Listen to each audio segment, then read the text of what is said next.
একটি গ্রামে একটি কাঠুরিয়া ছিল, যার নাম রাম। এই কাঠুরিয়াটি নিজে কাঠ কেটে বাজারে বিক্রি করে তারপর সেখান থেকে সে জীবিকা নির্বাহ করে তার দিন চালাত।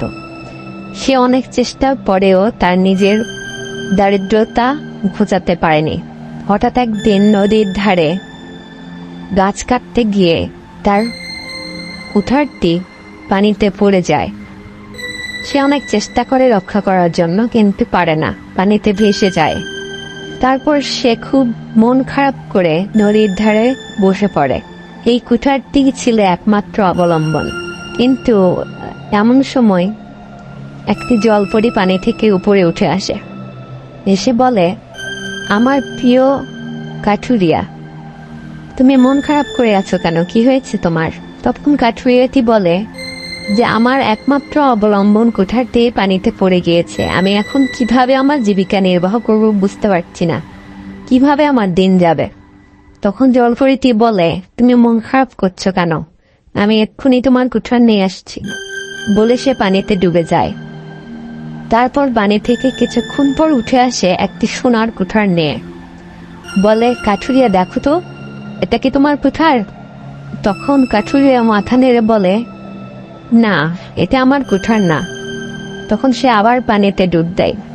তখন রূপার কুঠার নিয়ে আসে, নিয়ে এসে বলে, দেখো তো, এটা কি তোমার কুঠার? তখন কাঠুরিয়া দেখে এটা অনেক চকচক করছে, উজ্জ্বল। তারপরেও বলে, না, এটা আমার কুঠার নয়। তখন জলপরিটি তার সততার জন্য একটু মুচকি হাসে, হেসে আবার পানিতে ডুব দেয়, দিয়ে তার কুঠারটি নিয়ে এসে বলে, দেখো তো কাঠুরিয়া, এটা কি তোমার কুঠার? তখন কাঠুরিয়া বলে, হ্যাঁ, এটা আমার কুঠার।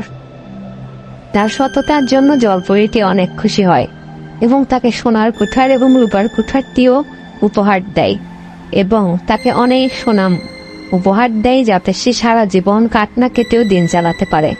সে সেগুলো নিয়ে গ্রামে ফিরে যায় অনেক খুশি মনে এবং সোনা রূপা বিক্রি করে তার দিন চালাতে শুরু করে। তারপরেও সে প্রতিদিন গাছ কাটে, কারণ সেটা তার নেশা, তার ভালো লাগে। সে গাছ কাটে এবং সোনা রূপা বিক্রি করে গ্রামের সকল মানুষকে নিয়ে সে ভালো থাকে। এই গল্পের মোরাল অফ দ্য স্টোরি হলো, সততাই সর্বোৎকৃষ্ট পন্থা। একটা মানুষ সৎ থাকলে সে জীবনে অনেক দূর এগিয়ে যেতে পারে, কিন্তু অসৎ মানুষ কখনোই সামনে আগাতে পারে না। ধন্যবাদ।